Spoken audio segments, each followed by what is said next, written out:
Hello everyone, ಏನು education complete ಆಯ್ತಾ? So next ಏನ್ ಮಾಡಬೇಕು ಅಂತ ಗೊತ್ತಾಗ್ತಾ ಇಲ್ವಾ? ಅಥವಾ ನಿಮ್ಗೆ ಯಾವ್ದೋ ಜಾಬ್ ಸಿಗ್ತಾ ಇಲ್ವಾ?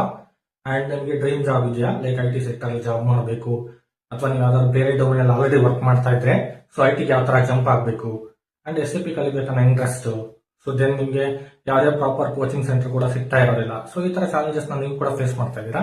Don't worry. ಸೊ ನಾವಿವಾಗ ನಿಮ್ಗೆ ಕನ್ನಡದಲ್ಲಿನೇ ಎಸ್ ಎ ಪಿ ಫಿಕೋನ ಕೋಚಿಂಗ್ ಕೊಡ್ತಾ ಇದೀವಿ.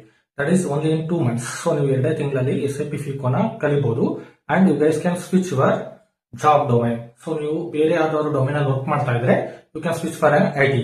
ಸೊ ಐ ಟಿ ರೋಲ್ಗೆ ಈಸಿಯಾಗಿ ಸೆಲೆಕ್ಟ್ ಕೂಡ ಆಗ್ಬೋದು. ಈ 2 months ಡ್ಯೂರೇಷನ್ಸ್ ಅಲ್ಲಿ ನಾವು ಕಂಪ್ಲೀಟ್ ಆಗಿ ನಿಮಗೆ S A P FICO course ನ ಎಕ್ಸ್ಪ್ಲೇನ್ ಮಾಡ್ತಾ ಇದ್ದೀವಿ. ಸೊ ಅದರಲ್ಲಿ ನಾವು ನಿಮಗೆ GL accounting and AP AR and asset accounting and cost centre accounting, profit centre accounting and internal order and asset accounting, so ಇವೆಲ್ಲ ಟಾಪಿಕ್ಸ್ ಕೂಡ ನಾವು ನಿಮಗೆ ಎಸ್ ಎ ಪಿ ಫಿಕೋ S4